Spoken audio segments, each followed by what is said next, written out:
Damai sejahtera Allah yang melampaui segala akal, itulah kiranya yang memelihara hati dan pikiranmu di dalam Yesus Kristus Tuhan kita. Amin. Shalom jemaat yang dikasihi Tuhan, yang sekarang sedang mengikuti ibadah ini di rumah masing-masing atau dimanapun kita.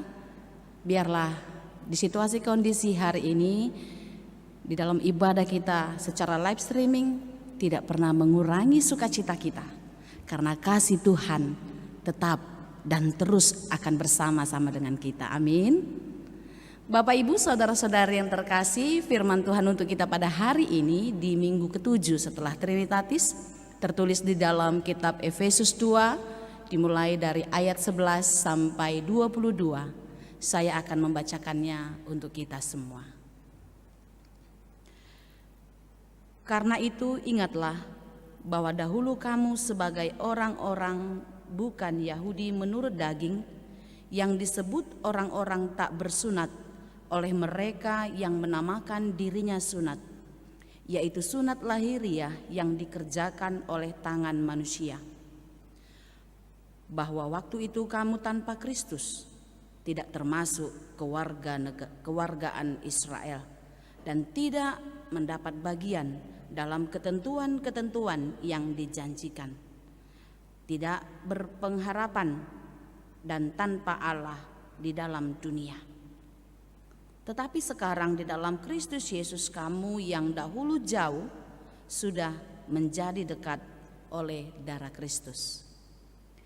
Karena dialah damai sejahtera kita, yang telah mempersatukan kedua pihak dan yang telah merubuhkan tembok pemisah, yaitu perseteruan. Sebab dengan matinya sebagai manusia, ia telah membatalkan hukum Taurat dengan segala perintah dan ketentuannya, untuk menciptakan keduanya menjadi satu manusia baru di dalam dirinya, dengan itu mengadakan damai sejahtera. Dan untuk memperdamaikan keduanya di dalam satu tubuh dengan Allah oleh salib, dengan melenyapkan perseteruan pada salib itu, ia datang dan memberitakan damai sejahtera kepada kamu yang jauh, damai sejahtera kepada kamu yang dekat. Karena oleh Dia kita kedua pihak dalam satu roh beroleh jalan masuk kepada Bapa. Demikianlah kamu bukan lagi orang asing dan pendatang, melainkan kawan sewarga dari orang-orang kudus dan anggota-anggota keluarga Allah, yang dibangun di atas dasar para rasul dan para nabi, dengan Kristus Yesus sebagai batu pencuru. Di dalam Dia tumbuh seluruh bangunan, rapi tersusun menjadi bait Allah yang kudus di dalam Tuhan. Di dalam Dia kamu juga turut dibangunkan menjadi tempat kediaman Allah di dalam roh. Demikianlah firman Tuhan. Bapak Ibu saudara-saudariku yang dikasihi Tuhan Yesus, mungkin semua kita sudah pernah minum teh manis, bukan? Ada sih yang tidak suka teh manis ya, tetapi rata-rata orang suka minum teh dan teh manis. Teh manis itu terdiri dari beberapa unsur yang menyatu di dalam satu wadah, yaitu kita katakanlah gelas. Ketiga unsur yang berbeda menyatu menjadi satu minuman yang cita rasa yang enak, yang manis, yang disukai oleh banyak orang. Seperti itulah keinginan Paulus terhadap jemaat di Efesus kala itu, di mana pada waktu itu jemaat Efesus yang mengatakan dirinya orang-orang Yahudi dan orang-orang non-Yahudi ini tidak bisa bersatu, tidak bisa menyatu di dalam satu wadah. Sama seperti minyak dan air, kalau kita buat di dalam satu wadah itu, bagaimanapun kita mencampurnya dengan yakin, dengan mantap mengaduk-aduknya, seperti sebentar mabaur, seperti tercampur. Tetapi setelah kita lihat, kita diamkan sebentar, dia akan berpisah, tidak boleh menyatu. Pada waktu itu orang-orang Yahudi mengklaim dirinya tidak sama dengan orang-orang non-Yahudi. Orang-orang non-Yahudi itu adalah orang-orang kafir, orang-orang yang tidak diselamatkan. Tetapi mereka lah orang yang beroleh keselamatan karena mereka melakukan hukum Taurat. Kalau tadi dikatakan sunat secara lahiriah adalah jalan keselamatan bagi mereka.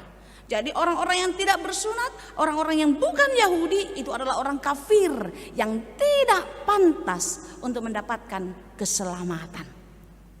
Bapak Ibu saudara-saudari yang dikasihi Tuhan Yesus Kristus, ini kita bisa baca di dalam kitab Perjanjian Lama dan itu adalah aturan-aturan Taurat orang-orang Yahudi pada waktu itu.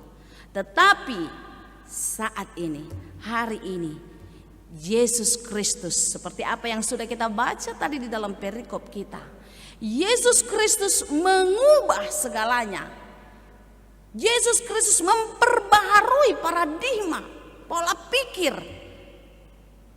Tidak lagi dengan melakukan hukum Taurat orang bisa selamat. Karena tidak ada satu orang pun yang bisa melakukan hukum Taurat itu dengan sempurna. Kalau orang tidak bisa melakukan dengan sempurna, maka tidak akan ada yang menjadi penghuni surga kelak. Karena itulah Yesus datang untuk mempersatukan, untuk mengubah pola pikir orang untuk sadar bahwasanya jalan keselamatan satu-satunya adalah Yesus Kristus. Amin. Kita bersyukur Amanginang yang dikasihi Tuhan, orang-orang Kristen, orang-orang yang percaya kepada Tuhan. Kita memiliki Yesus Kristus sebagai juru selamat kita. Lihatlah kalau di dalam perikop tadi, kamu yang dulunya jauh. Jauh yang dikatakan adalah orang-orang yang berdosa. Orang-orang yang tidak pantas menerima pengampunan. Tetapi kini telah menjadi dekat. Kini kita telah menerima keselamatan melalui kematian dan kebangkitan Tuhan Yesus Kristus. Yesus Kristus memulihkan kehidupan kita. Yesus Kristus memperbaharui kehidupan kita dari manusia lama, dari manusia yang buruk, dari manusia yang jauh dari Tuhan, menjadi manusia baru, menjadi manusia yang dekat dengan Tuhan. Inilah yang mau dikatakan Yesus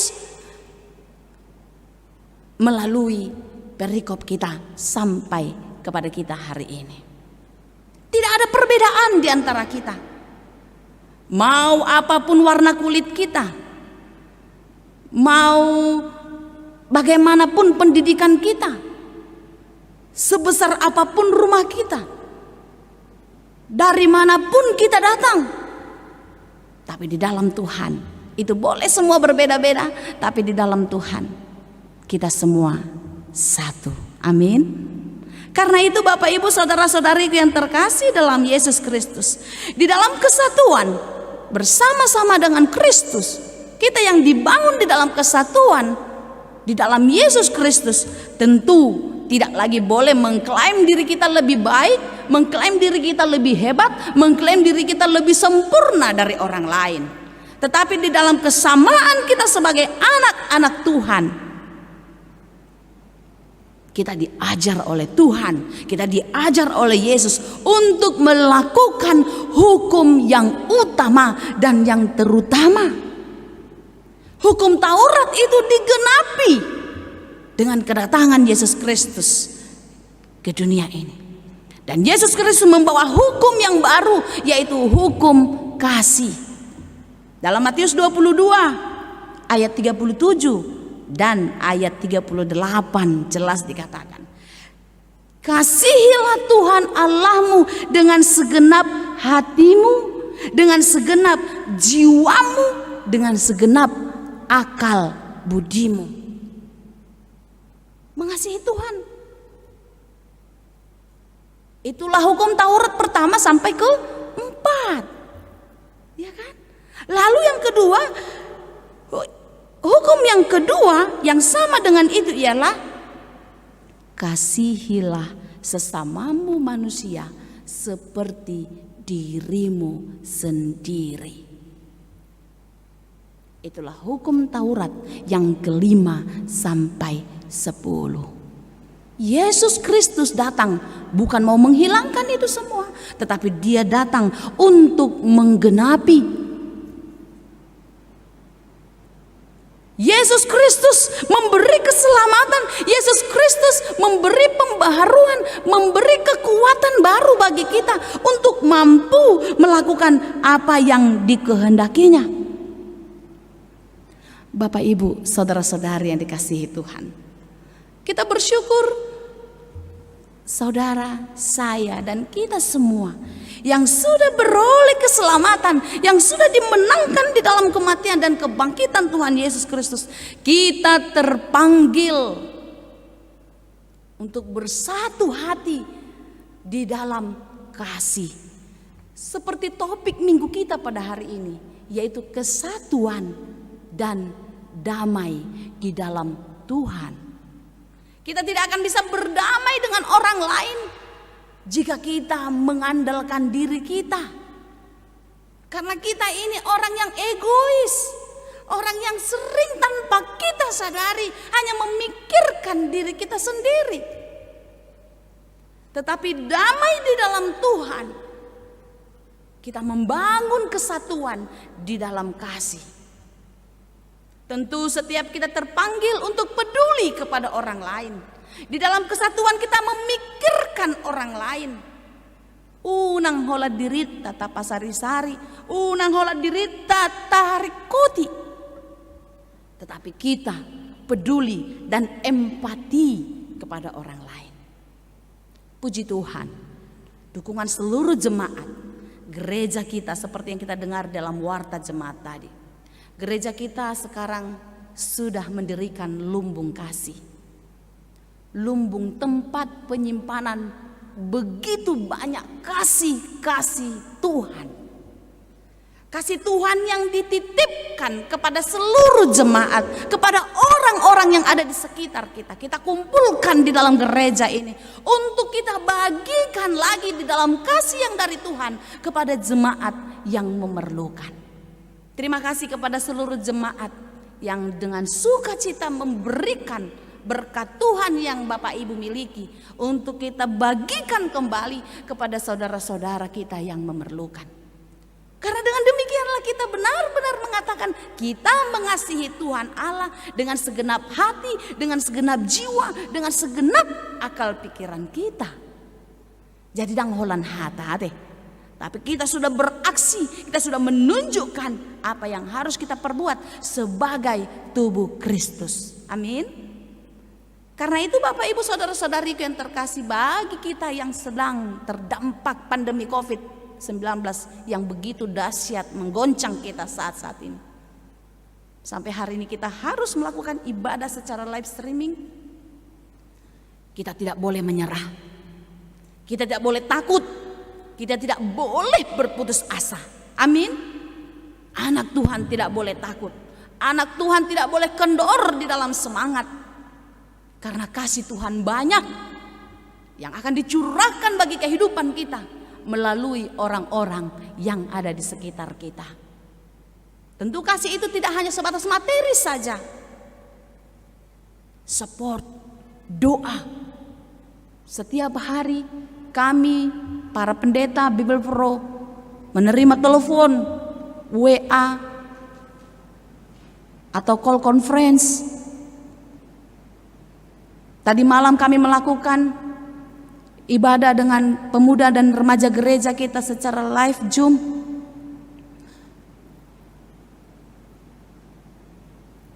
Banyak keluhan, banyak curahan hati. Saya bertelepon, ada jemaat yang terpapar, saya bertelepon. Begitu suara yang menggetarkan, ketakutan, kesedihan. Itu membuat hati saya sangat bersedih. Tentu kondisi ini semua tidaklah kita inginkan.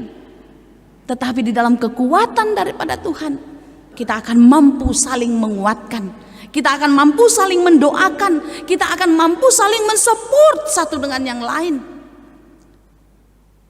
Karena demikian dikatakan dalam Galatia 6 ayat 2 itu. Bertolong-tolonganlah menanggung bebanmu. Karena demikianlah engkau memenuhi hukum Kristus, yaitu hukum kasih tadi.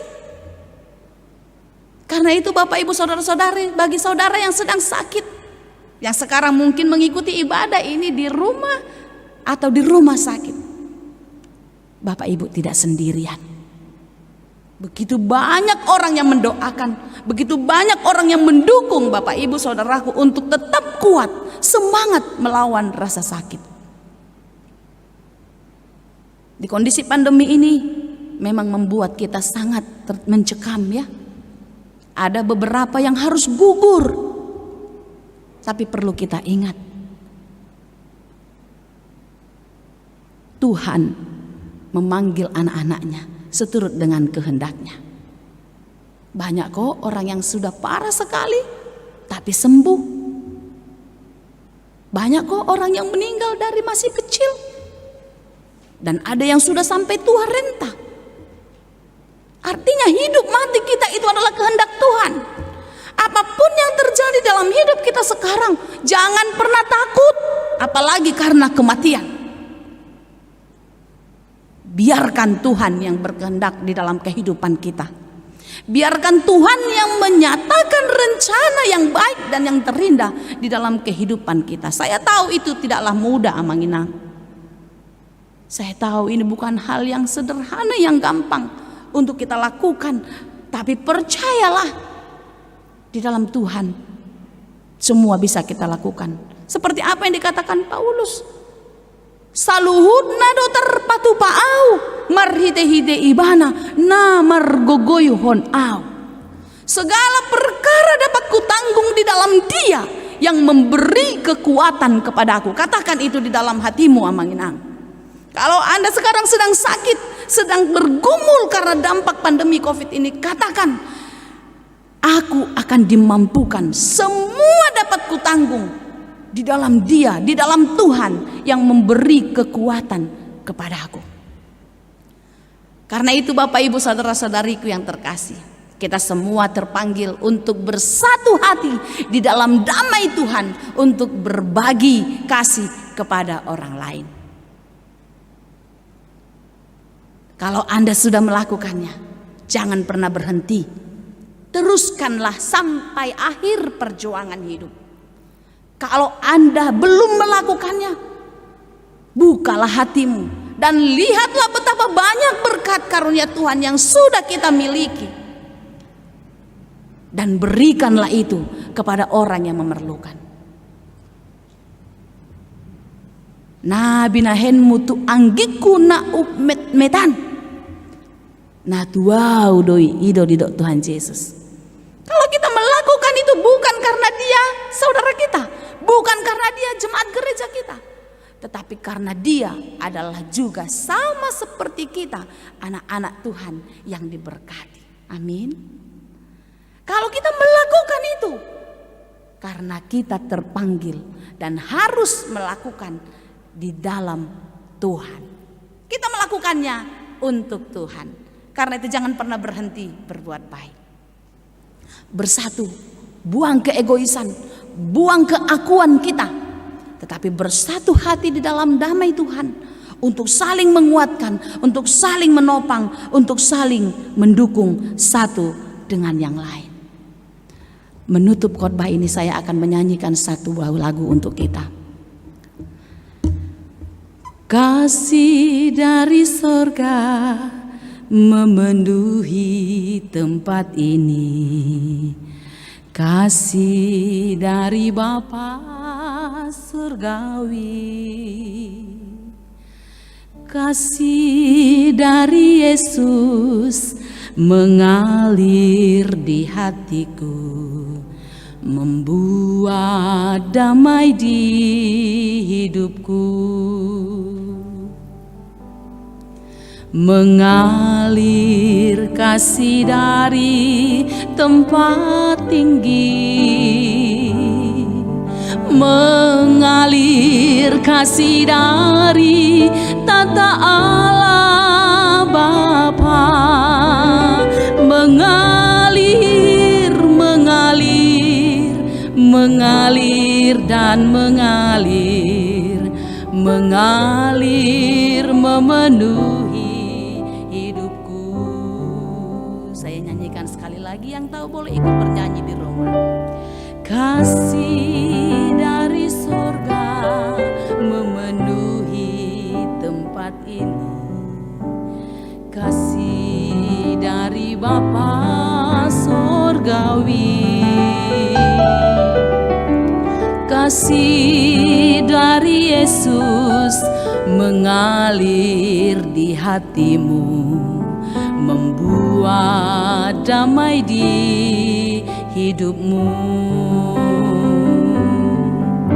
Mengalir kasih dari tempat tinggi, mengalir kasih dari tata Allah Bapa, mengalir, mengalir, mengalir dan mengalir, mengalir memenuhi hidupku,